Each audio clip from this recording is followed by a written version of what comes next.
Top of the morning to you, lads, and welcome to the Geeks and Greeks podcast. We're bringing the latest and greatest in the world of sports. I'm Adam. I'm Pete. And I'm Tom, and this special St. Patrick's Day episode for Tuesday, March 17th, 2026, we have Geeks and Greeks news. We also have our game of the week, our recap of AEW Revolution, PLE, and discussion of the Pinnacle of the Miami Dolphins. So grab your favorite team's jersey, settle in with some snacks, and don't forget to like and subscribe and get ready for an adrenaline-packed ride through the world of sports. And here we go.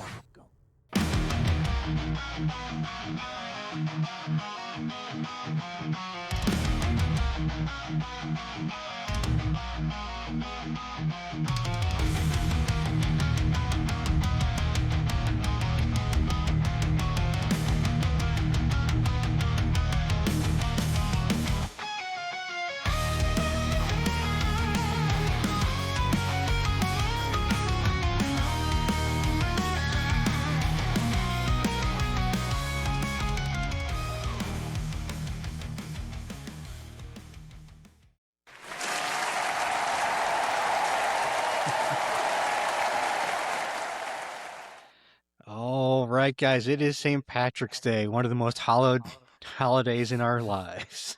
It is, Adam. To be clear, we're recording on St. Patrick's Day, so you'll have to give us a little leeway because we're all enjoying our libations at this point. Yeah.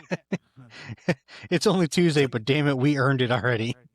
I do like to see boys got the memo because on St. Patrick's Day we wear blue because everybody's a little Irish on St. Patrick's Day except the Scottish. We're still Scottish because he just can't be Irish. Hey, listen. Even St. Patrick wasn't Irish, so what the heck? Hey, yeah, exactly. Listen, man, if you can drive all the snakes out of my backyard, I'll work every day of the week. I'm not gonna lie. Snakes, pagans, it's all the same thing. I mean, I'm talking literal reptiles here. Yeah. I'm so glad I don't have to worry about that. Oh, Heck. Oh, Should've got man. an apartment. Sometimes I do miss it. I miss not having to pay for things to get fixed around the house with an apartment. That's like the greatest thing ever. I'm like, hey, the stove broke, and you just call someone like, hey, my stove broke. Half hour, maybe a day later, they show up and replace your stove for free. You've had better landlords than I have, man. Usually it's like, hey, I'm not paying rent until you replace that stove that you told me you'd replace 6 months ago. Yeah. To be fair, you also rented houses, not apartments.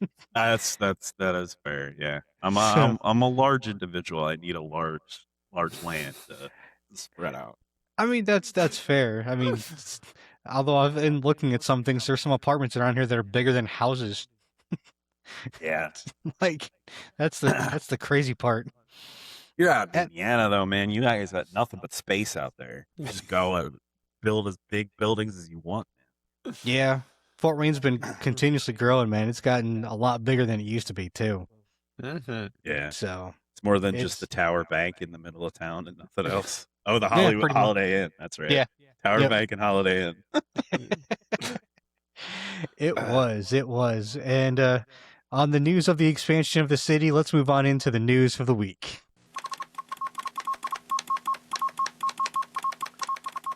First story on the docket. Earlier this month, the Jets got a hold of Geno Smith, so people were under the impression that it would probably be Geno 1, Justin Fields 2. Nay. Justin Fields has been traded to the Chiefs in exchange for a 6th rounder in 2027 and $7 million off of his $10 million guaranteed money. Yeah, sure. Hey, you know what? Chiefs got a steal here. Like, as a backup, I think he'll make a great backup sitting behind Patrick Mahomes, and he'll start at the beginning of the season, because I highly doubt that Mahomes is going to be ready after tearing his ACL. So, I mean, he might get to start a couple games at the beginning of the season, And if worst case, I guess for him, if he doesn't, he still gets to sit behind Patrick Mahomes and have a good chance of getting a Super Bowl ring as opposed to playing for the Jets. Oh, better chance with the Chiefs for sure. I mean, the only downside to this trade is you're stuck going to Kansas City in the middle of nowhere. There are worse places to go. Detroit, Green Bay. Minnesota. Yeah. I mean, both Minnesota and Kansas City get really fucking cold in the wintertime, though. That's fair. Speaking of teams in the middle of nowhere, the Dolphins have traded Jaylen Waddle and a 4th-round pick to the Denver Broncos for a 1st, 3rd, and 4th. You know what? I think this is a great trade for Denver. Cortland Sutton was a pretty good receiver, but that's about all they had. Now you have almost a legitimate 1 or 1A and 1B with Sutton and Waddle. I love this for Denver, and Miami's clearing house, so this also doesn't surprise me that they did this. It kind of sucks for Malik Willis because now he has no targets. He had, like, his best receiver right now, I think, is Malik Washington or something like that. But I also know Miami just signed Jalen Tolbert from Dallas, who was their slot receiver last year. So unless they're going to target a receiver or somebody, a couple of receivers in the draft, they're not giving him much to work with. No, it's going to be a very static game for Miami. Yeah, I mean, I think this is also really good for Jaylen Waddle. I think he has so much more potential than he's shown in Miami. I really feel like they squandered his talent. They're such a dumpster fire last couple of years, which is why they're cleaning house. I get it. But like they have been such a dumpster fire, it's even hard to evaluate how good he is because they haven't had anyone to throw to, with Tua constantly going out. And I think we're going to get some good things from Jaylen Waddle over the next couple of years, I would say, now that he's gotten out of that vortex that is Miami. Yeah, I think we're going to have that same problem with Malik Willis, to be honest. Like, we're not going to truly know how good he is because the team is so bad. Right. Like, I'm that's why I'm also, for him, I'm massively tempering any kind of expectations because it's basically going to be him, Devon Achane, and just a bunch of dudes. Like, there's nothing else on that offense or team to work with. Like, Tolbert showed some real flashes last year in Dallas, but he also had Dak, who had a career season last year too. So he's kind of like almost like a Tyreek Hill build, where he's like a slot receiver / over the top deep guy. So I mean, we'll see if Willis can stretch the field. It may work out for him, but as of right now, I feel kind of bad for Malik Willis. Yeah. All right. I can see why. Oh. All right. Now, real quick, with the Miami Dolphins clearing house, how long till they have a winning season? I mean, how long's it been now? Like, I don't know when their last winning season was. Like, it may have been the first year that Tyreek Hill was in Miami when Tua could still throw it, but I honestly don't know. I find it hard to believe that it'd be like during the Chad Pennington years, but I mean, maybe it is back that far. 2023? They were 11-6? No way. That can't be right. I wonder if that was the first year of Tyreek Hill. First or second year before Tua's arm just went completely, non-existent, and he couldn't throw the ball downfield. Yeah. Yeah. 11-6. They lost the wild card round. I mean, with this dismantling of the team, I don't know. I'd probably say at least probably 3-4 years at least. If they have a GM that's competent enough to build the team and they get the players that develop right.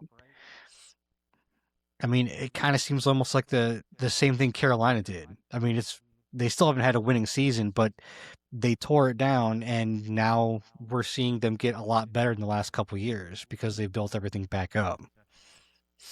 So I'd say probably 4 years would be my guess.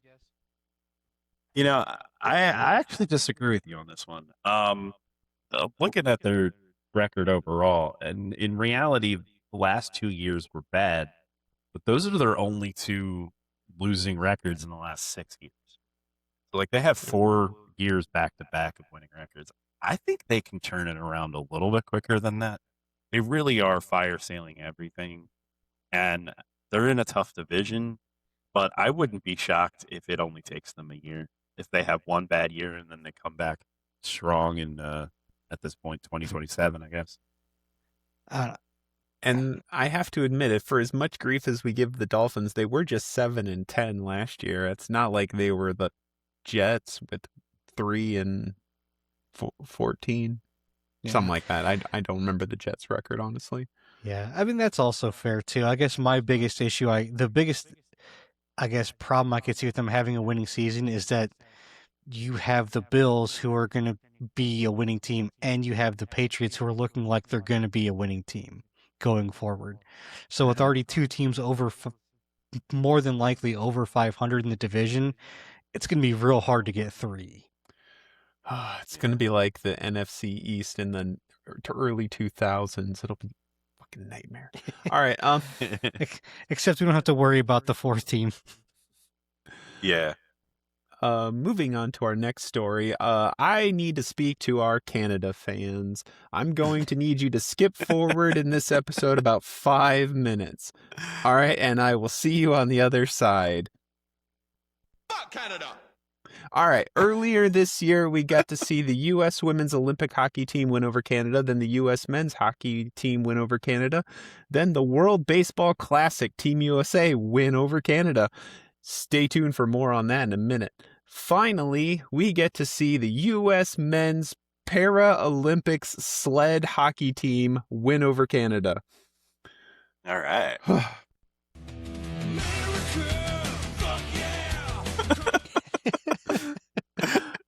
Jack Wallace scored a hat trick as Team USA won over Canada 6-2, giving the U.S. Para Ice Hockey team the 5th consecutive gold medal and the 6th gold medal in this century.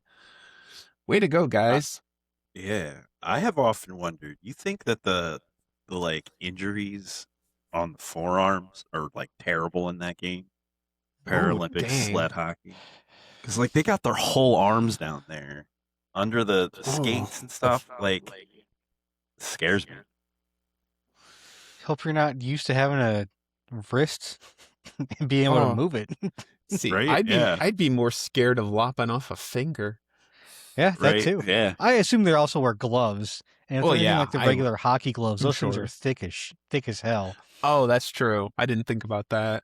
Yeah, you're right. I mean, I don't know what kind of gloves they use, but that's what I would assume they use. But I don't know. I could be wrong. I mean, it's pretty cool. I honestly didn't even know that this was even a thing, to be honest with you, either. But it's kind of cool that this is their 6th one in this century. Yeah. Yeah. Because pretty cool. they've been consistently gold medals since 2002, except for one bronze, and I think that was in 2006. Makes me feel bad that nobody cares because it's the Paralympics. Because we haven't heard anything about this at all. I know. You think by now we would have heard about all these gold medals? It's like, come on, be Nobody better, cares. media. Yeah. Just wait. The Cauchy market and the poly markets will take over, and it'll be the only thing they talk about when it's Olympic be. Eventually. Hey, you know what, though? That could lead to some good sponsorships. That's fair. But speaking of the World Baseball Classic, the USA is once again in the finals, and they're being played right now. It's the top of the 3rd, and the score's still 0-0. But USA, go get them! You can beat Venezuela and take home the big trophy. It's a little irony for you that the finals are USA versus Venezuela. I'm just gonna say. I don't know what you're talking about, Pete. It's completely Never mind. completely normal. I mean, the bigger shock is that U.S. even got there. I know, Beating they were- Dominican Republic. That was the one. I mean, they may obviously making it to the tournaments, the last single elimination tournament, regardless. But once they got there, that when they had to play the Dominican Republic, I thought DR was going to take it. But hey, congrats to them. But moving on to the NBA, the NBA is currently discussing the possibility of adding 2 new teams to the NBA. Next week will be the Board of Governors meeting, and they will finally decide if they're going to expand to 32 teams. I highly recommend that they do this. They're looking at putting a team in Las Vegas and Seattle. Yep. I was going to say, so Adam Silver, who's the commissioner of the NBA, has pretty much already come out and said that it's already a foregone conclusion. They have to just officially vote it to make it official.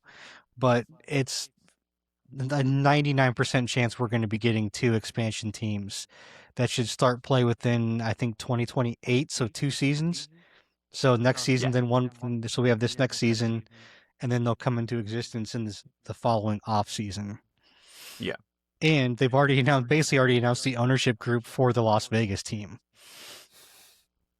It's going to be headed up by Magic Johnson, Larry Bird, and LeBron James. Well, 2 out of 3 ain't bad. Now, my word of wisdom, you're going to a 32 team league. Please cut up these divisions, make it 8 divisions, and make the divisions matter. You used to have this, then you ruined it. Bring it back. You know what? Honestly, I like the fact that it's just 1 through, well, now with the play-in tournament, it's 1 through 10, but that the division winner almost doesn't matter. No, it doesn't matter at all. Because for so long, I mean, people didn't even know who was in what division for a lot of it. So, the divisions don't mean as much in basketball. I'd almost just say just go straight conferences with no division. If you're not going to have a division winner to even make it matter, why even have divisions? Well, that's what I'm saying, is they need to bring back the divisions and make the divisions matter. Yeah. I mean, the reason they didn't is because they had it on a more consistent basis than with the NFL. The division, usually one of the division winners had a losing record. And so they got tired of having the teams with losing records fairly consistently have home playoff advantage.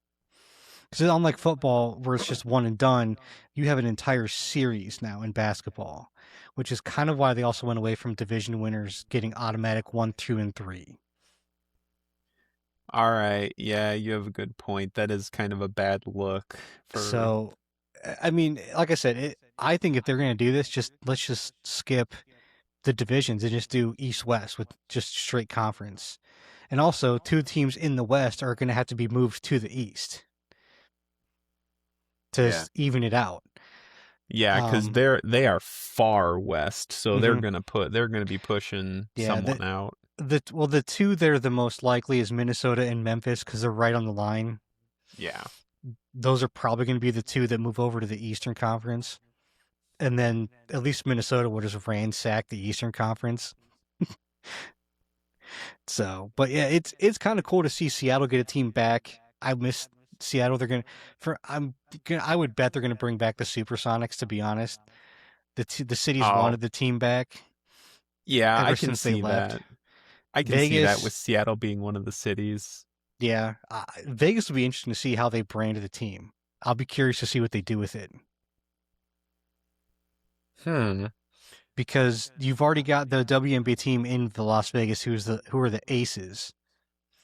And then you've got an NHL franchise there, which are the Golden Knights. Or maybe just Knights. Yeah. They may have dropped Golden, but they're the Knights. So it'd be kind of interesting to see what they do with it. Yeah. Ooh. I mean, is Vegas a big enough market for that? I mean, they've got a football and a baseball team and a hockey team and a WNBA team. Yeah.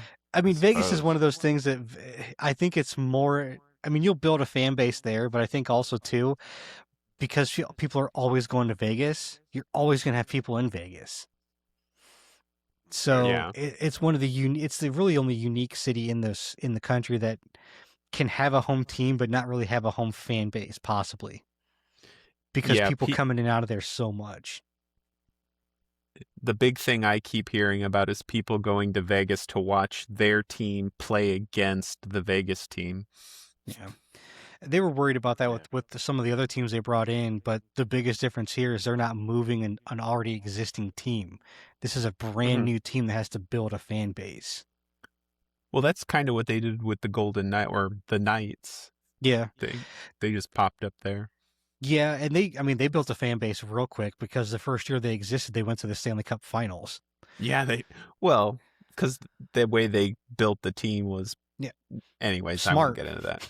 It was smart, yeah. They got good players in the very beginning of it, and it helped. So, I mean, we'll see what they can do with the NBA because they have the expansion draft where they get players from different teams, and they'll also have the NBA draft and free agency and all that stuff too. So, I mean, Vegas is a draw for a lot of people. So, yeah. But that brings us into the next section of the podcast, a word from our sponsor.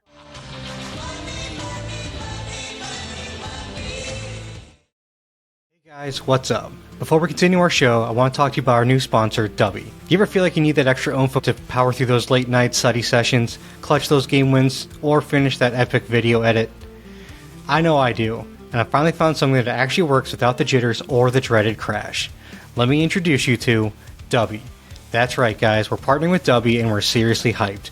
Dubby is our new go-to energy drink, and it is a total game changer. What makes it so different is, first off, and this is huge for me, Dubby has no artificial dyes, plus it's all completely sugar-free, so you don't get that quick energy spike followed by a massive crash, and the taste is absolutely amazing. Dubby comes with a bunch of different flavors, such as tiger's blood, green apple, strawberry pineapple, plus limited time offers that do go quickly. I'm currently obsessed with the tiger's blood myself, but they're all really good. Alright, so how do you get your hands on this stuff? Head on over to dubby.gg and use our code GEEKS10 for 10% off your entire order.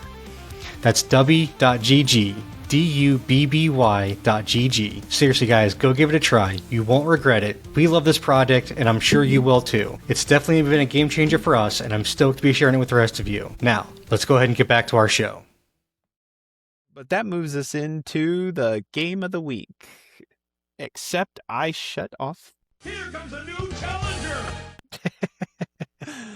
So going into this game, oh shoot. All right, I should just stand back and let you guys tell me what you thought of it, because I'll just lose my mind over this. Oh man. All right.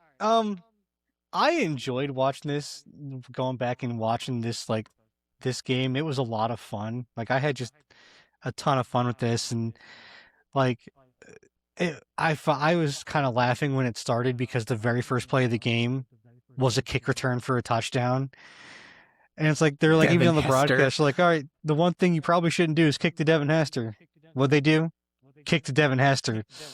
And he ran it back immediately. There are 3 truths in this universe. Just 3, right? You don't tug on Superman's cape, you don't piss into the wind, and you don't kick to Hester. Like, that's it. You want to know the funny part? Is all week the Colts planned for Devin Hester, and they were just going to kick it out the end and just suck it up and take it at the 20. And then at the last second, something came over Dungy, and he's like, let's just kick to him and see what happens. And they found out what happened. Yeah, it was a mistake. One of the things I loved about this, like, they were so snake bit right off the get-go, right? So the announcers are like, well, you know, it's a good thing to start on defense. The Colts really got what they got going on here. And then they kick it to Hester, and he runs it back, and then they start on offense. And then the second part of it, and I know he means getting the ball at the beginning of the second half, but still, just immediately. And then the other one is the Colts opening drive, right? They get the ball after Hester kicks it off. They're marching down the field, and they stall. And the announcer goes, well, you know, Peyton was saying before the game, what we really got to avoid is 3rd and 12. We're terrible at 3rd and 12. And then they're in 3rd and 12, of course, when he says this, and Peyton throws an interception. It was just like, will this announcer just shut up so they can play the game? Like, Jesus. Oh man, yeah, like this. I mean, you could tell the rain affected this game so much and so and so badly too to that point. Like it was really hard for them to get anything for that matter. It was like watching someone play football at a water park. Like it really was. And I had so much fun with it. Like there were five fumbles in the first half, and every one of them was lost. Like, Yes. it was Yeah, it was incredible. The ball was just falling out of these guys' hands. Like, and they would catch it perfectly in perfect throw, perfect catch, and he would just be like, whoops. Dipsy doodah. Like it was crazy. yeah, like no one could hold on to it. Absolutely nobody. I'm shocked that I mean Peyton was I think the only guy that didn't fumble the ball. Yep. Yeah. Like Grossman had one or two fumbles throughout the game. Like the running backs couldn't hold on to the ball. Hell, Marvin Harrison couldn't hold on to the ball, and that's like his calling card for his career. He Right. holds on to the Oh, yeah. ball. Like it was so crazy that we had these many fumbles and everything. It's so weird. I also think it's really funny that like Tony Dungy gets so much shit for not cursing. And through the whole thing, the announcers are just tearing him into it about it. It's like, well, he does it his own way, I guess. And he never curses. That's just like, dude, so what? Like, we're in the Super Bowl here. Like, I'm sorry if my guy doesn't curse. Like, get over it. Right. Yeah, I mean, I miss this Colts team. I'm not gonna lie. Like, I enjoyed. If I remember correctly, they called it the executioner offense. When you got Reggie Wayne on one side, Marvin Harrison on the other side, and Peyton Manning throwing the ball. Like they both just run post routes, and he just throws it to whichever one's open. One of the two of them will be, and he just throws it to that one. And it was kind of insane to watch it in the rain because they still even had those plays where the two of them just went deep, and Peyton was just like the guy on the right or the guy on the left, the guy on the left, cool, like, and that was it. I do want to say that you had us watch a Colts game, and it was 2.5 hours, and I didn't hear a single Omaha. Why was Peyton not shouting Omaha in this game? Huh? He didn't start that. Time? Yeah, he didn't start that nonsense till he got to Denver. Oh, it took all the way to Denver, huh? I thought he was saying Omaha. No, he was saying Omaha and Indy. I think this was just early enough to where he wasn't saying it yet. Yeah, it might have been like the last year in Indy, but I remember him doing it in Denver. Yeah, I don't know. Like this was a lot of fun.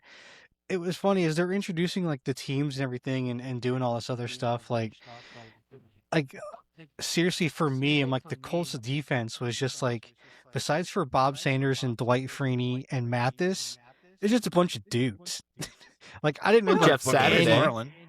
I said on defense. No, I forgot about Booger. Oh yeah, you're right. I'm sorry. Yeah, I remember Booger from Tampa though. I remember him more from Tampa than from Indy because he wasn't in Indy for very long. But like I said, other than like those couple guys, like I forgot about all the rest of these guys. Yeah. And then with the Bears, they're introducing them. I'm like, huh, the Bears' weakest part of their entire defense is the line. Yeah, I mean, they didn't get to Peyton until the fourth quarter, which was crazy to me. Like with all this slipping and sliding and people falling over, they couldn't sack the quarterback until the fourth quarter. Yeah, it was crazy. And like, I'm watching this, and the Bears were always known for playing like, physical, aggressive defense, and they did the exact opposite and just let Peyton just kind of take him apart this entire game. Yeah. And like they were, like they said, I think they said towards the end of the game, they were talking about how like the running backs were the key players for this game. Just like Adai had 10 receptions, one shy of tying the record, but he had that at halftime. And then you had Rhodes, which I miss Rhodes. He was such a good running back. Me too. He had over 100 yards on the ground by himself. He was the only one that broke 100 for the Colts. Yeah. Yeah. every time they said his full name. They're like, oh, Dominic Rhodes on that carry. And I'm like, no, it's Dominic Mysterio and it's Cody Rhodes. I don't know which one he is, but he's not Dominic Rhodes. I forgot that Adai was a rookie in this game. Yeah, He was this was his starting. this was his rookie year, and he was flipping amazing. Yeah, and there was just guys I forgot about. Like I forgot Mushin Muhammad was on the Bears for this, and then fell Yep. so flat. Like Thomas Jones. Yeah, I like Thomas Jones. He was always a good running back. But yeah, I mean, it's funny, in watching this too, it feels weird watching football and not seeing screens every 3 plays. Some sort of either a halfback screen or a bubble screen or something. It feels so weird to not see that. And instead just see a flat route or an out route to get 5 yards instead of having to rely on the screen. Or to see a power eye for Yeah. I mean, they put a fullback in. I was like, oh my God, I missed this. They introduced a fullback. Yeah. They introduced fullbacks on the starters for the offense and for the offense of both teams. Yeah. I haven't seen a fullback be introduced unless it's the 49ers with Juszczyk. Yeah. It was so cool. And at one point I had a thought. I'm like, I wonder if Kyle Orton would have done better. See, I love this Super Bowl, not just because it's the Colts, because there is that. But this seems like a football game that you would have in the backyard with your family. This is just crazy stuff happening, zero skill players, which we all know that they're professional athletes, but they're they can't hold onto the ball and it's all squirting out and it's just crazy. Yeah. I loved every minute of this game. Yeah. This was really fun. And something that the announcers said a lot that when you're watching it you don't think a whole lot about, but as they said it, you kind of made that thought about it more. The Colts ran 65 plays on offense compared to the Bears 25. But the Bears only lost by 12 points. Yeah. Or it was more because of the last interception. But but that last interception wasn't until the very, very end of the game. And the biggest lead was 12 points, even though the Colts had more than 40 offensive plays more than the Bears offense did, which is just crazy to me to show how good that Bears defense was. To even though they got that many plays, they held them to that many field goals. Yeah. Rylan Urlacher, man, he was a beast in this game. He was everywhere. It was Lance Briggs. Yeah. And so was Danielle Manning for Chicago. Yeah. That corner was legit everywhere. Yeah. Caused some fumbles. I think he may have gotten an interception. He had a big kickoff tackle too on special such teams. A nuisance. It was so much fun to watch this and go back and to watch this era of football and to see to see to see Peyton just tearing a defense apart. Tom's gonna kill you next time he sees you. It's good. I'm not used to seeing Peyton in a Super Bowl, all right? It's usually Tom Brady, not Peyton Manning. I'm sorry. That's fair. That's fair. But Adam, who do you have us watching next week? All right. So next week I have something in the wrestling world. Oh, okay. Look at that. We're going to go back in time and we're going to watch a match that was one of the first ones I can really truly remember as a WrestleMania match, one of the first WrestleManias I watched. We're going back to WrestleMania 19 and we're going to see the main event, Brock Lesnar versus Kurt Angle for the title. Oh my God. I know Pete's dying inside because he's got to watch a Kurt Angle match, but this was a really, really good Kurt Angle match. And we see a young Brock Lesnar at 24 years old. Yeah. I have seen this match before, and I'm not going to deny it's fantastic, and I will enjoy watching it. But I don't like either competitors. I mean, it's fair, but That's fair, but like I said, this match was absolutely fantastic. Like, honestly, I think this may have been Kurt's best match in WWE he's ever had, and it may also be Brock's too. Like Yeah. this may be So- both of their best matches. So hilariously enough, this happened right after I stopped watching wrestling. So I haven't seen this. I'm All actually right. looking forward to this. Yeah, I actually have. I don't know where it is. I'm pretty sure I have this. I bought this WrestleMania on DVD like after it came out, so I had the DVD box set of this full WrestleMania. So, but yeah, I was able to find an actual full match on YouTube somehow. I don't know how, but somehow I was. So, probably because it's old enough to where they don't care, I'm guessing. Yeah. Sounds about right. Oh, it's through WWE's YouTube page, which I'm cool. I'm surprised they put the full match out. Yeah. So, But moving from wrestling of the past to wrestling of the present. Oh, you didn't know? Your ass better call somebody! I mean, if we're gonna go Alright. present, we probably shouldn't be going Road Dogg. Yeah, That's present for Tom. It's fine. that's present That's for fair, me. yeah. That's, There you that's, go. about, that's about when I stopped watching. Before is we funny start, Good. I just gotta give a big fuck you to Tony Khan. I love Tony Khan. I do. And I love professional wrestling. I do. I literally fell asleep during this pay-per-view and woke up and it was still on. Like, it was so long. It started at 7 and it went until 1 in the morning. Like, come the fuck on, dude. I don't need a 4.5 hour pay-per-view. Please. Yeah. So I felt the same way back in 22 when I went to Double or Nothing out in Vegas. So I was there for that pay-per-view. I was actually out in Vegas for that whole week for all the shows and everything. Dude, that was a 5-hour pay-per-view, and before the last match even started, I was just done. I was burnt out and wanted to leave, to be honest with you, because it was over 4.5 hours at that point. And I'm like, honestly, at this point, it's hard to care. It's so hard to care at this point. Like, I don't need a 5-hour show because they did all the pre-show stuff too. So it's like between all the pre-show stuff and everything else they were doing for the show, it was like 5.5 hours. It was at least 5 hours. I was so done when that show was over. So done.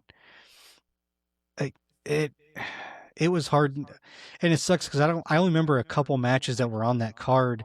Like, I know they had an Anarchy in the Arena, which is terrible live because you only see what's going on in the ring and all the stuff going on backstage. You have to watch the Titantron for, and you don't have the announcers, so it's even harder to kind of track that match, what's going on and who's doing what.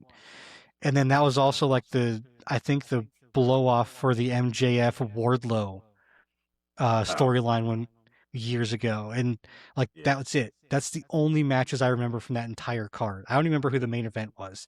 It probably was a Hangman Page match, but I don't remember. Probably. Yeah. Anyway, into this card. Sorry. All right, we'll probably skip the first two because I didn't care, and I don't imagine We you can do skip either. the pre-show too. Yeah, I did pretty wa- much. I did want to touch on Ricochet losing to Jack Perry in the 21 Blackjack. Yeah, Yeah. okay, I do want to touch on this because they didn't do the 21 member blackjack rules that I described. What the hell was that? It was like, well, what is it? What makes it a blackjack battle royal if you're not going to do the suits? Why is it 21 people if you're not going to do the 5 suits and the Joker? Like, or the 4 suits and the Joker? Like, it made no sense. It's like it's just a normal battle royal, except they all start outside the ring on the floor for some reason. Because it's AEW and they have to do it differently, slightly, I guess. I don't know. Yeah, come on. Tony's But the- cocaine must have kicked in or something. So the way Jack Perry wins this match, right? So there's a move called skinning the cat, right? And for those of you who don't watch professional wrestling, This is when a wrestler is usually thrown out of the ring over the top rope, and the wrestler will grab the top rope, and as he dangles over the apron, he then hoists himself back up and flips back over the top rope to land on the ground. Well, Jack is fighting Ricochet out on the apron, and he ends up falling almost to the ground.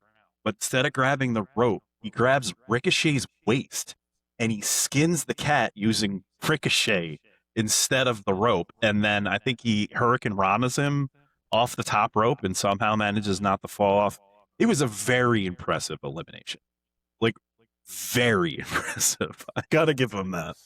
And as much as, like, I hate his intro song, I hate that they call him Jungle Jack Perry now.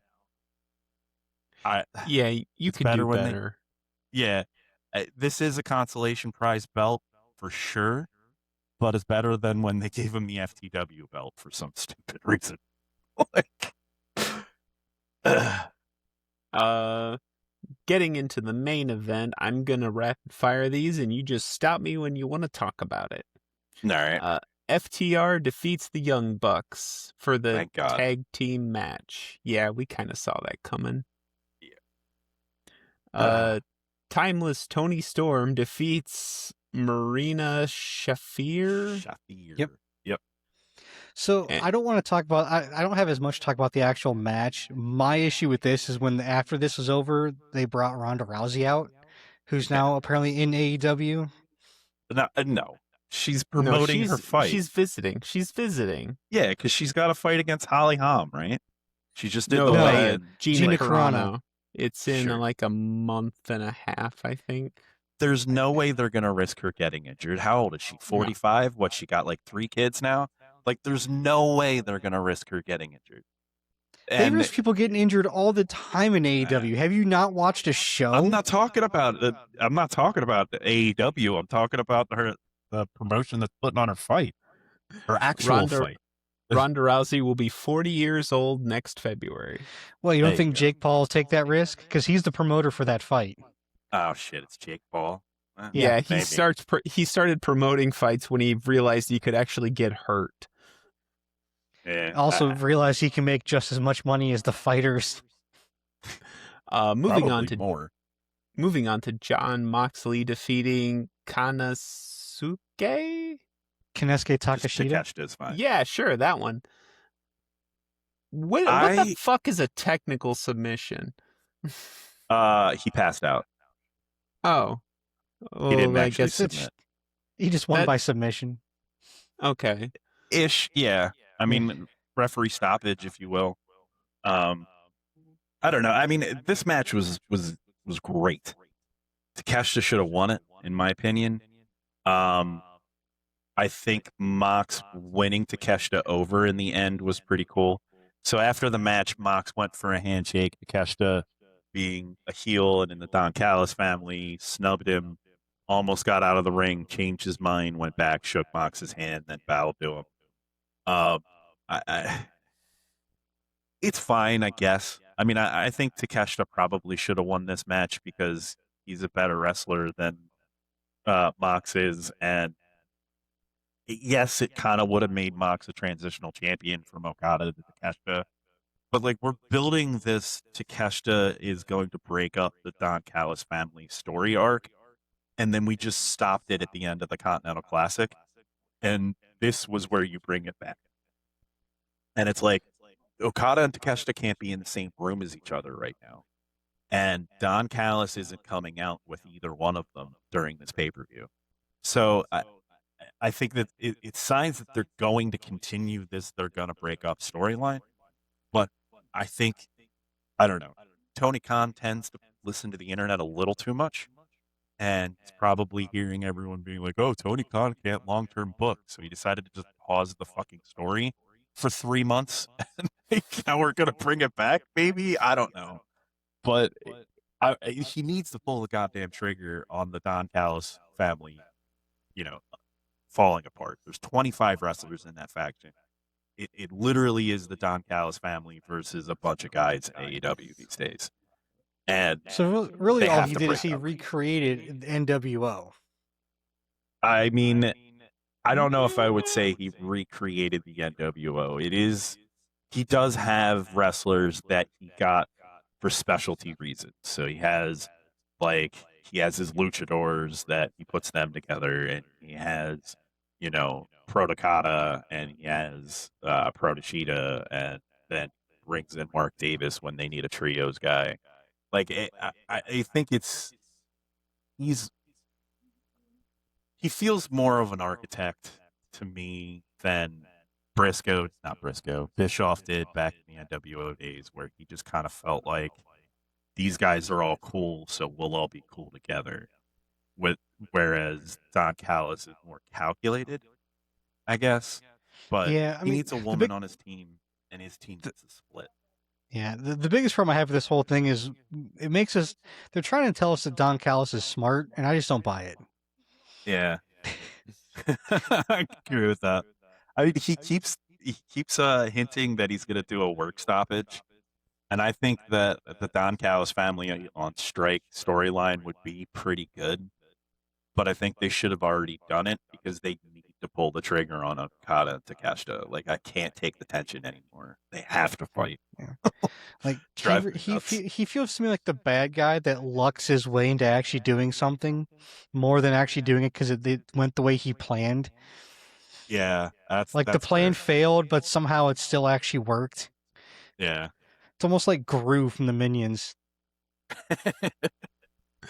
So then the next match we had the Divine Dominion versus the Babes of Wrath, which was super annoying if you watched the pre-show where we had the exact same match, but now you just have sidekicks. It was for a completely different championship. They were both championship matches. Yes, but it's Oh, the well- same people. It's the same match. You just brought in extra people to make it a tag team match now. Why? I mean, because they clearly wanted to move the tag belts off of Willow without completely burying Harley Cameron. So they had Willow do a singles match on the pre-show so she could get her shoulder injury.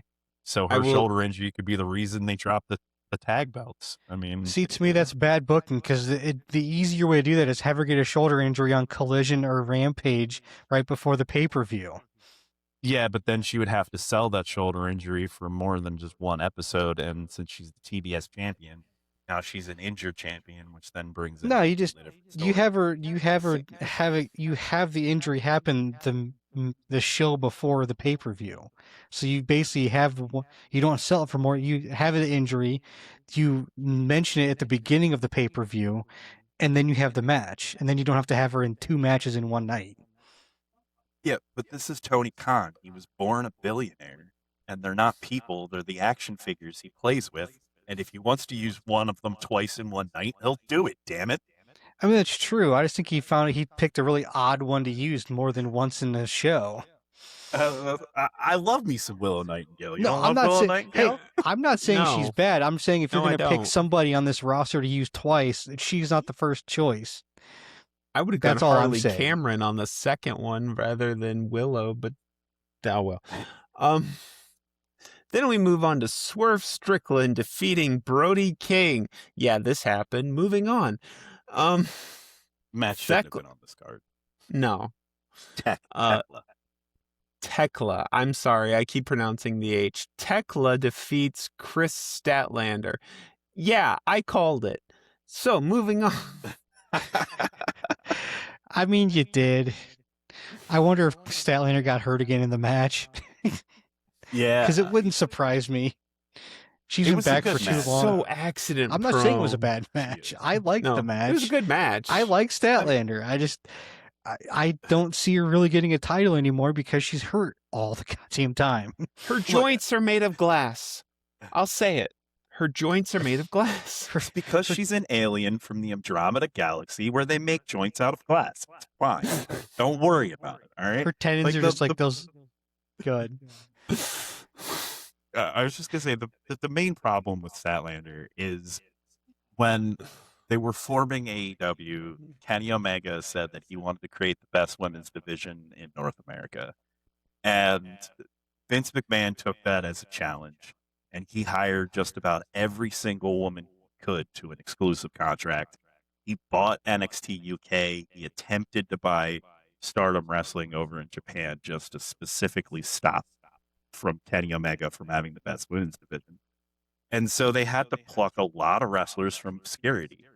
And Chris Statlander was a nobody who was wrestling in Northern Jersey wrestling before this.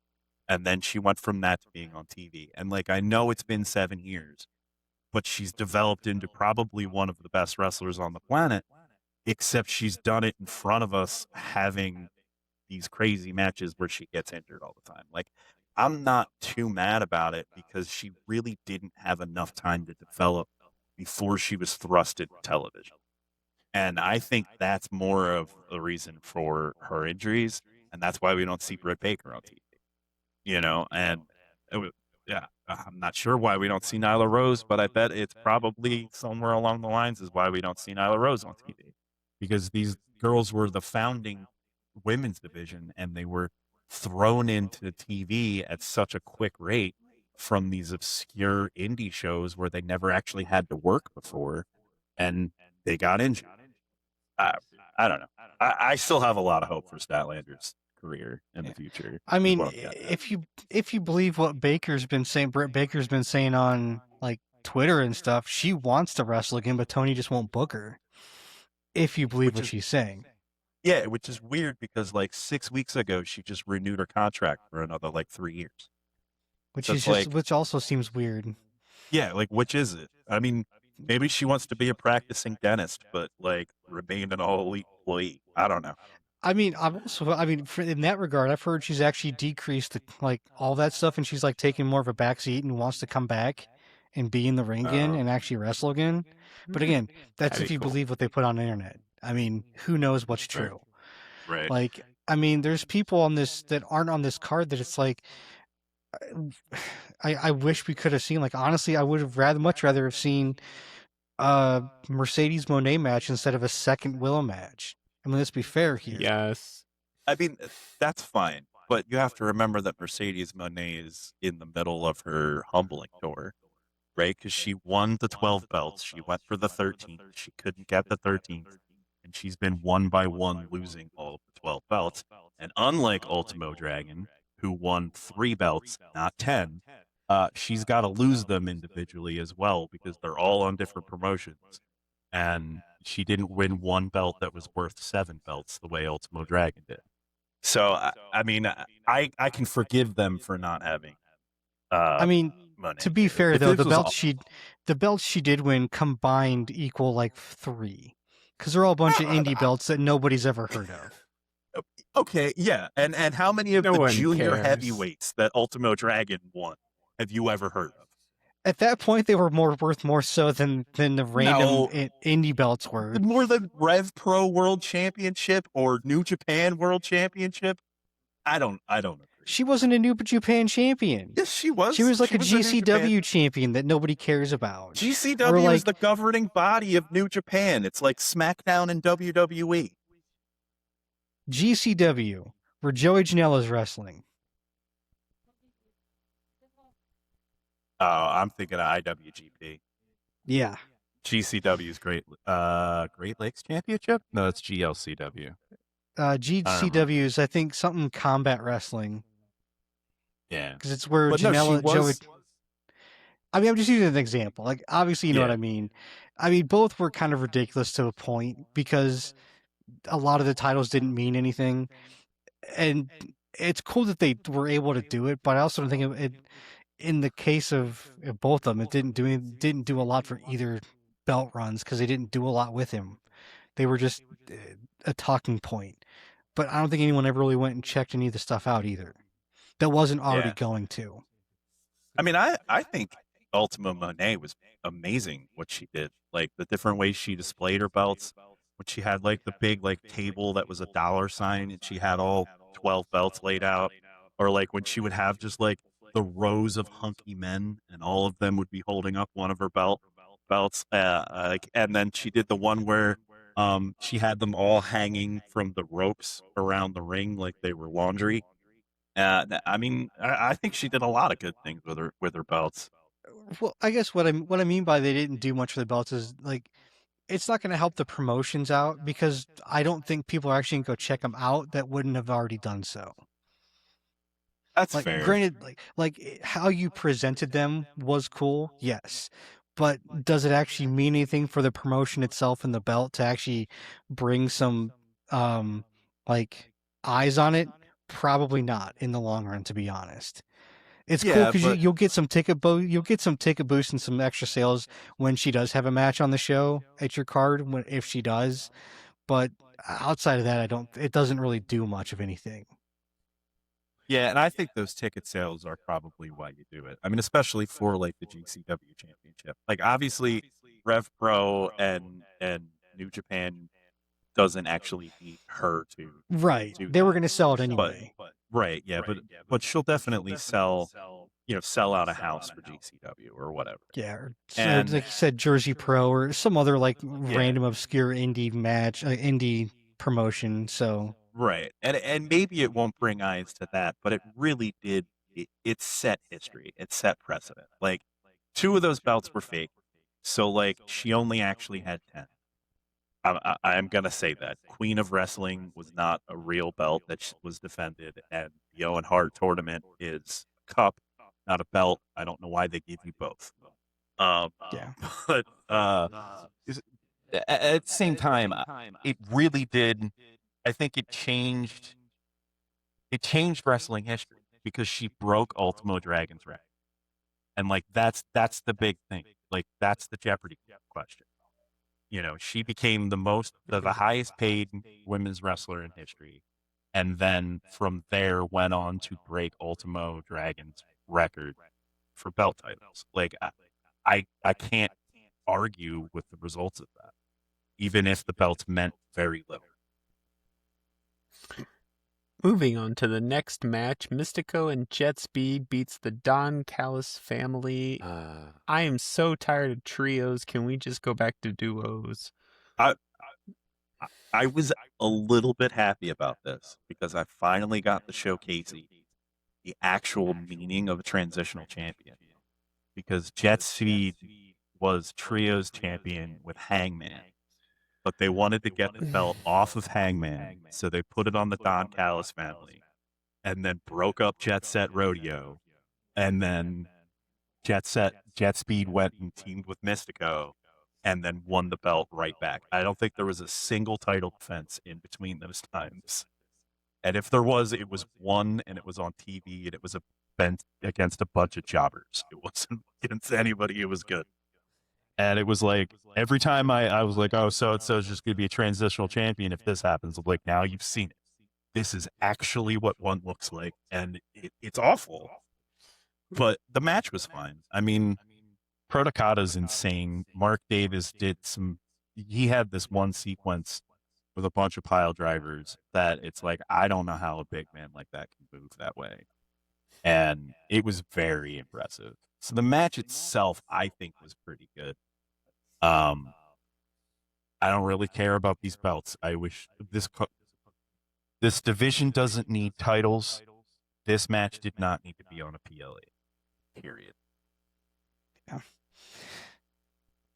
Moving on to Andrade versus Bandito. Yeah, this happened. Speaking of a match that didn't need to be on a PLA. Yeah. Like, as much as I like, Bandito's not bad, and Andrade, I don't know what that dude's doing anymore at this point. Like he keeps jumping between AEW and WWE, and nobody uses him. Nobody. Yeah. Like they make a big deal for the first week, and then he's just there and will randomly show up for stuff. So I don't know if it's a problem with him. I mean, I get at this point it's got to be an issue with him, right? If It's gotta be. that like he now both companies have basically just not done anything with him at all, and just let him just kind of sit around in the back. I mean, with respect to the WWE, actually none implied. Elidolo did do something to Flair because they got divorced, and I understand they got divorced, quote unquote, amicably, as much as those things can be amicable. but he's come out and said that his biggest regret was that he was a terrible husband. And like, I feel like something happened back in like 2021, 2022 that probably didn't sit well with Flair. And if it doesn't sit well with Flair, it's not going to sit well with management. So I think that's part of the reason why he's flip-flopping is because of his personal life. Other than that, yeah, I mean, if his personal life is the reason he can't stay employed, it's him. You know? Like, Yeah. I mean, maybe he should just go back to like either AAA or CMLL and just go back to Mexico at this point. Honestly, yeah. And he'd have what are they he'd doing have a with better chance of Bandito? being used. That's fair. Yeah. The other thing is, what are they doing with Bandito? Because about 4 weeks ago, they just stripped him of the cowboy gimmick, and now he just wears like tracksuits, and he just came out with a ring robe on. He was just a guy. He's a guy in a weird looking mask now. He's no longer like a bank robber the way he used to be. Like, they still call him the most wanted Bandito, but he's just wearing tracksuits and ring robes. Like, he's just a dude. And He's got to blend in, man.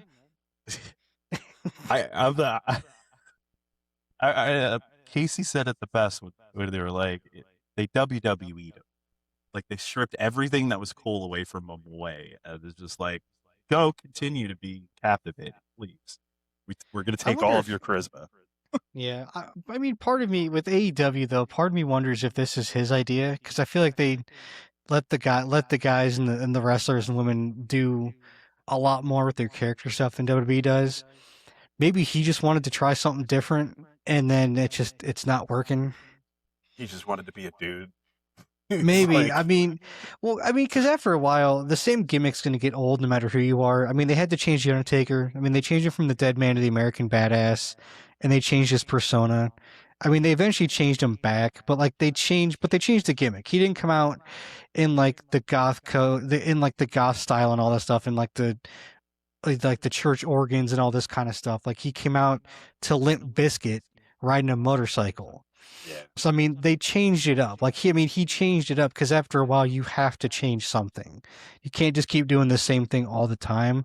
Maybe he's trying to find something new, and he can't think of something. I don't know. But part of me just wonders if this was his idea, and this is him kind of trying to spitball different gimmicks and ideas. Yeah, I always say there's The Undertaker and then the American Badass. That was Mark Galloway. That wasn't Fair. I mean, I still enjoyed the American Badass though. Like it was still like I said, it was nice. It was good for something different to make people want the Undertaker back, and then they brought it back because it's one of those things like they say, how can I miss you if you don't go away? That's fair. In the penultimate match, Darby Allin, Orange Cassidy, and Roderick Strong defeated the Dogs. This didn't need to be on this show either. No, didn't need to be there. And in the final match of the evening, MJF defeats Hangman. Tell us, Tom, what's on your mind? I don't like it. It's bad. It's bad. No? Okay. No. So to begin with, the opening outfit that MJF was wearing looked more Bandito than what Bandito was wearing. He had a cowboy it's like he hat, stole he had his a poncho. clothes. Yeah, like it was like he stole his clothes, and Bandito was like, "I just got to get a tracksuit, I guess." I don't know. Was there like a miscommunication with wardrobe? What the hell happened here? I don't know. I see. I disagree. I think the right person won here. I think hanging the Hangman was the perfect ending to this match, especially now that like he lost because he hung him to death basically, and he can never again challenge for the world title. Nope. And I think this was a perfect ending. The damn syringe bit, like it's too much. Like leave it off. I don't know why they went back to it. They did that in Hangman versus Swerve. I didn't need it in Hangman versus MJF. Like, don't stick people with syringes. Like, it's not wrestling. I don't know how fucked else up. to say it. It's too far. It's fucked up. And I'm the guy who's going, yeah, hanging the Hangman off the side of the thing. And when I mean hanging him by his neck, he was unconscious, dangling from his neck. I think that was the right way to end the match. But shoving a syringe through his cheek, that was too much. Yeah. That's kind of a line that you just don't cross. So one thing we did skip over were the returns, and we had some epic returns. I mean, the amount of star power that came back at this pay-per-view, the WWE is fun. Like, I hear rumblings on the internet all the time of people claiming they're leaving the WWE. I'm leaving the WWE after Mania. And the fact that they just, in the same night, got Edge, Christian, Kenny Omega, and Will Ospreay back. All four of them back in the same night. There is no way WWE is going to be able to compete for the next, 6 months. Because everyone hates WWE right now. And all of the stars came back. I mean, is Edge and Christian really stars at this point anymore? Like, I mean, Edge probably is. Christian's not. Christian is so over. Christian's always been in, like, he is in the patriarch gimmick. Got him so insane. He stole. All he did was he stole Chris Jericho's gimmick. It's the learning tree. He did it better. He did it so. That's not saying a lot. When the bar is already set in the dirt and buried, it's not hard to beat it. Dude, I mean, I don't know what to tell you. It's hitting with the crowd. The people who watch the show are really enjoying it. It's because the people that watch the show enjoy everything. They don't care. They have no standards. Ouch. Trust me, dude. The heel work he did in the patriarchy was absolutely some of the best stuff I've seen. The feuding he had with Adam when he came in was some of the best stuff I've seen. Like, he did really, really good work in the last couple of years in AEW. The stuff he did with Nick Wayne. I mean, was it weird that he was banging Nick Wayne's mom and that was the storyline? Yeah, but the way that weird. At least they're the same age. Did it, I mean, that's fair. They are age at least. But the way that he did it, it was pure heel wrestling. You would have loved it if you had actually watched it. Like, I'm not gonna lie. It was like old school, like, I'm talking like Dudley's in like the early 2000s. Like, we don't sign autographs, we spit at children. Like, pure heels. I mean, to be fair, I've never been a Christian fan. I've never been a huge Christian fan ever. I've always thought he was like just to tag along. So, I mean, even in his TNA run, I'd never thought he was that great. Like, his work is decent. I hate his finisher. Like, it's one of the worst finishers out there. Kill switch? Yeah. It just takes it. It's like, it's one of those, like, for me, like with a lot of the different like finishers, it just not. I mean, not a lot, but like it just takes forever to set up, and it's so dumb. It's like the One Winged Angel. I was just gonna say, but this is AEW. You've seen the One Winged Angel, right? Yeah, it's one of the worst finishers out there, and it's like the most protected one too. Oh yeah. Yeah, only 2 people have ever gotten out of it at all, I think. Yeah, I hate those two. Like, Kenny's finisher is absolutely awful. As is Ospreay's though. Ospreay's is dumb as shit too. It's an elbow, like one? Everybody else's. Which Ospreay finisher? Because he has 7,000.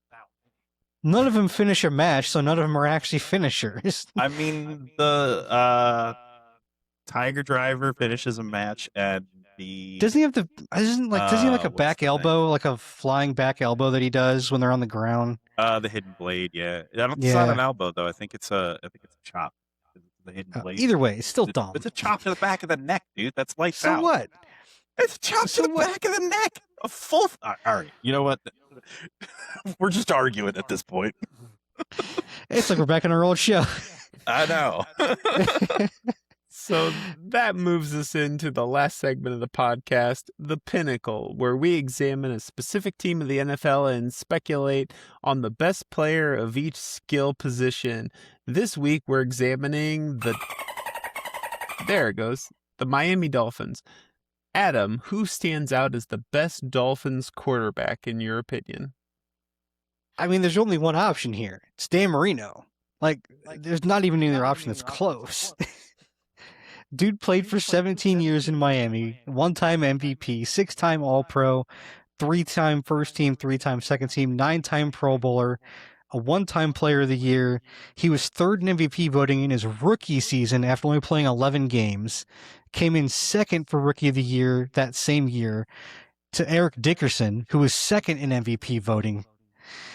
And then has a total of 61,000 yards, 420 touchdowns, 252 interceptions, and a 59% completion percentage for his career. It's nobody else but Dan Marino. The only thing he's missing is a Super Bowl, which is sad that he never got a Super Bowl. And they went to one and never made it back. Yep. I love in the movie Little Nicky, he's trying to sell his soul to the devil for a Super Bowl win. And then the devil goes, "I'm a Jets fan." It was so great. I loved him in Ace Ventura. Oh yeah, when they kidnapped him, and then Ace Ventura's Jim Carrey's driving him back. He's like, "Hey, you got any more of that gum? Thanks you saved my personal life, Dan." So I think it's a testament to Dan Marino's career that Bob Greasy was second on the list, and he had a perfect season. And Dan Marino is still better than him. Yeah, see, I actually don't agree. He's better than him. I picked Bob Greasy. And I'm kind of surprised I'm the only one who did, to be honest with you. I think I got to admit, it was a perfect season. You know? I don't know. I guess to me, when I think of quarterback, part of it is, throwing the ball. And only having 25,000 passing yards in your career just doesn't do it for me, even with the Super Bowls. And I know we're in a different time period. I know, time periods are different, but at the same time, they weren't passing back in the 80s the way they are now, and he still got 61,000 yards. To me, it came down to when you started looking at their per game averages, and Dan Marino averaged 100 yards per game more than Bob Greasy, and almost half a touchdown more than Bob Greasy.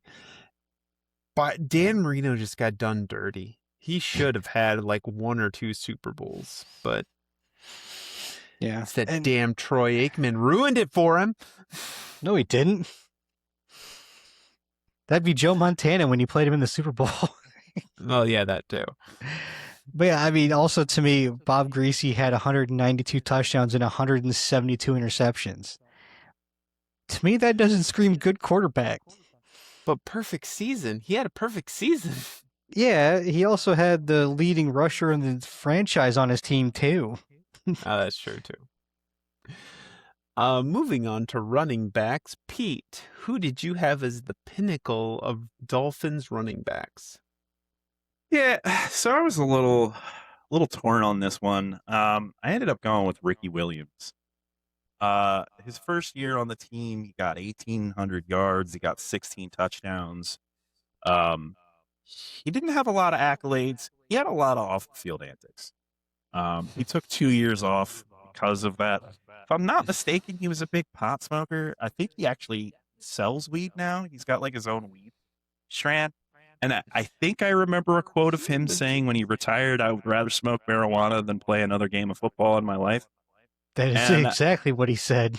Yeah, like I don't know if I could all the way agree with that. I don't think pot's that bad. They should have just let the guy smoke pot. Like, look at Michael Phelps. He smoked pot. Guy won like 22 gold medals. Like, who cares? All right, it's not that big of a deal. It definitely doesn't increase your performance. That's for fucking sure. Anybody who thinks that it's going to hinder pot it before, yeah, like Yeah. Just let the guy smoke pot. You let him take countless pills for his pain. Let him smoke a little herb for his pain instead. I don't know. I think he could have been so much better had they treated him better. You want to talk about a guy who got done dirty? And then, if I'm not mistaken, in '07, when he came back in his triumphant return, then Ndamukong Suh stomped on him and like tore his quadriceps in the game, and he was out for the rest of the year because he had surgery. And like, not only did they get rid of him for 2 years because he smoked weed, but then they sent the biggest, baddest, meanest, most dirty player in the game to fuck him up the one game he gets back. And it's like, and they didn't give him a start in that game, which was other bullshit, if I remember correctly. They sat him just the first play so he wouldn't be considered a starter in that game. I don't know. I apparently have a lot more feelings on it than I thought I did. But I went with Ricky Williams. Adam, thoughts on the running back?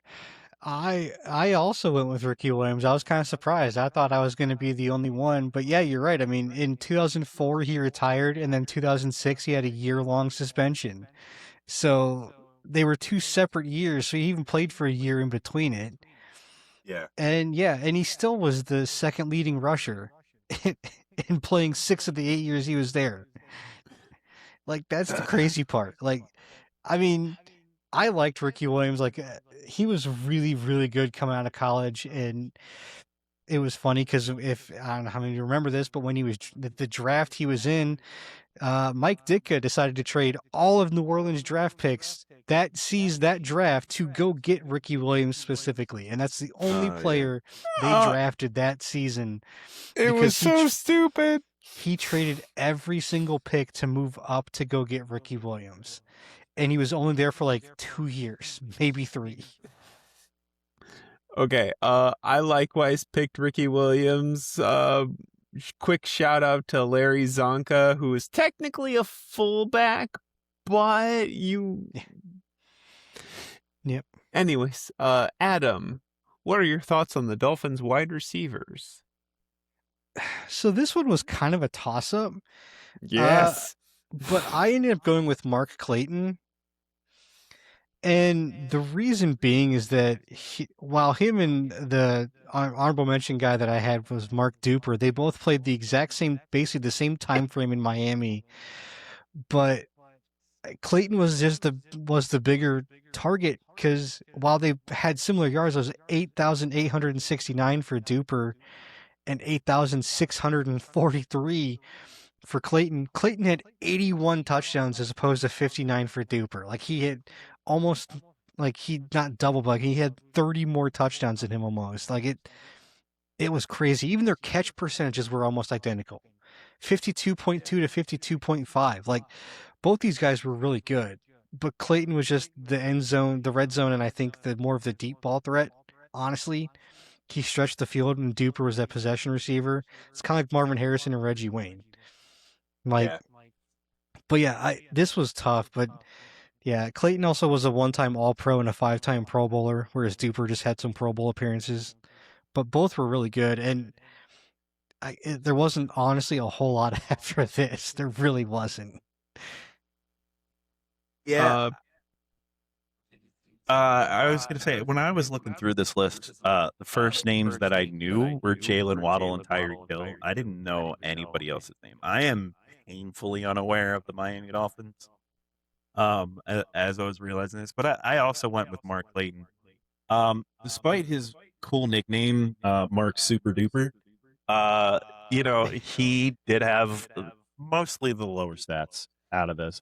And I mean, we wonder why Dan Marino was so good because he was throwing to these two guys. The whole time Dan Marino was there, these are the guys he was throwing to, and he's getting all them records by splitting up stats between these two. So I think it makes sense. I really think that Jaylen Waddle or Tyreek Hill could have been the best receiver on the team, but that team turned into such a dumpster fire like 2 or 3 years ago that who knows? Like their stats just drop off because the whole team drops off. So I think that's where we're left with is Marino's marks. Yeah. Everything you guys said, no notes. Clayton. Pete, the tight end position. Oh, all right. I struggle to evaluate tight ends based on stat lines. Because, I mean, I think that a large part of the tight end's value is route running and decoys, as well as blocking, and they don't show up on a stat line. You can't see that. So I did my best here. I went with Keith Jackson, who was there. He was there for 3 years. He got just around 600 yards every season he was there. He had 18 touchdowns while he was there and played 4 playoff games. In those games, he got a total of 262 yards, 4 touchdowns. I mean, those are good stats for any tight end, I would say. It's a small sample size, and maybe there's somebody better out there, but that's who I went with, Keith Jackson. Adam, tight ends.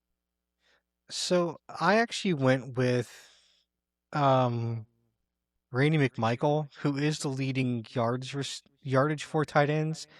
But Pete's also right too. It's hard for tight ends because their true value, at least until 5-10 years ago, wasn't necessarily in being a pass catcher. Like while they did it, like their true value was being an extra guy on the line and just having those decoy routes for the linebackers, like Pete said. Like, it's so hard. McMichael, I went with, I mean, he was there for 5 years, and he put up just over 600 yards a year averaging out, because he's at 3,096 yards. So, I mean, you're looking at just over 600 yards a year, which, again, for a tight end's good.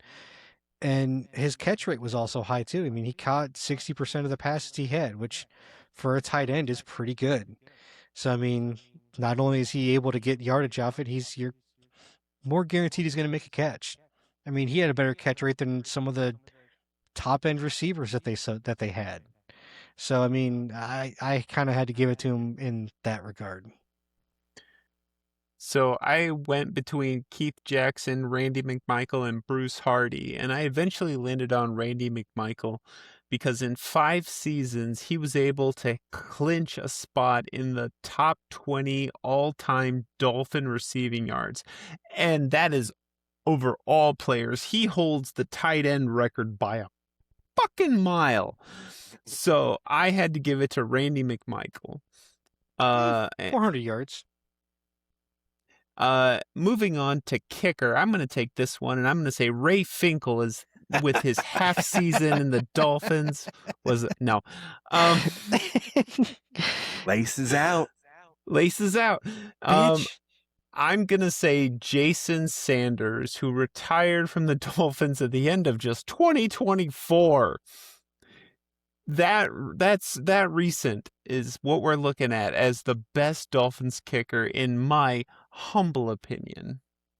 Jason Sanders. All right. So he was my runner-up. My number one kicker for the Dolphins was the guy that I could find that spent, I think, pretty much the most time there as a kicker, and is also the points leader, and that's Orlando Mare. And it's funny because I remember watching this guy play a lot, and he was just a really, really good kicker.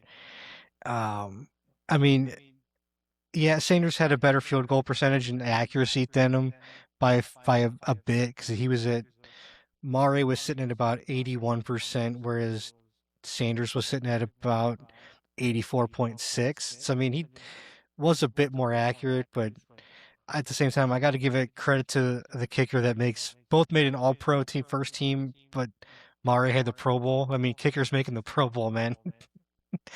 It's pretty good. Yeah. I actually went with Orlando Mare, I think is how you said it. Yep. As well. I was also between him and Sanders. My big thing was volume. He, despite having a lower percentage in both kicks and extra points, he had such a higher volume of kicks and over such a longer period of time. And the fact that he played almost his entire career in Miami, he did 10 years there, he won it out for me. Yeah. He actually had a better extra point percentage than Sanders did. Oh, did he? Yeah, he was at 98.4 and Sanders is at 96.6. So even with all the extra volume, he was still better. Well, not with that That's volume fair. now. Yeah. But that does it for the Dolphins. Tune in next week when we round out the AFC East with the New England Patriots. Adam, bring us home. All right. So, final thoughts for the week. I'm actually going to go ahead and start this one. Mine is going to be a shout out to Shea Gilgeous-Alexander, who broke Wilt Chamberlain's record of consecutive 20-point games. Now, this record started last year in November 1st of 2024. And he now has eclipsed 127 straight games of scoring 20 points or more. And it's, Wow. I mean, say what you want about today's game and how it's played and all that stuff. The fact that nobody's broke this record for 63 years says more than how the game is played at this point. Like, even guys playing today that are supposed to be elite scorers have never done this. So it's absolutely remarkable that he has 127, maybe 128 at this point, because that happened on the 12th. So there's probably one or two more games since this has even happened. So I will go ahead and take the next spot. Last week, the Heat won over the Wizards, 150 to 129. Now, this on its own is pretty cool, but even more so when you realize that Bam Adebayo scored 83 points in this game, breaking Kobe Bryant's 81 points in a single game record. Still number 2 to Wilt Chamberlain, but that is amazing. I don't think anyone's ever breaking that 100-point game. I really don't. Yeah, I don't think so. You gotta be like playing the Washington Generals or some nonsense like that. Or shoot 60 free throws, because, I mean, Bam got 44, I think, in this game. Yeah, it was ridiculous. And the NBA's like, the NBA even came out a day or two later, and they're like, yeah, this is kind of weird. We're going to look into this. Oh, yeah. Well, I know we went over AEW Revolution already, but I want to give a shout out to Divine Dominion for winning the tag team titles, to Jet Set Mystico for winning the trios titles, and of course, Jungle Jack Perry for winning his participation trophy. All right. And on the participation trophies, who else wants to participate in saying goodbye? Cool, just me. All right. Peace. Until we meet again.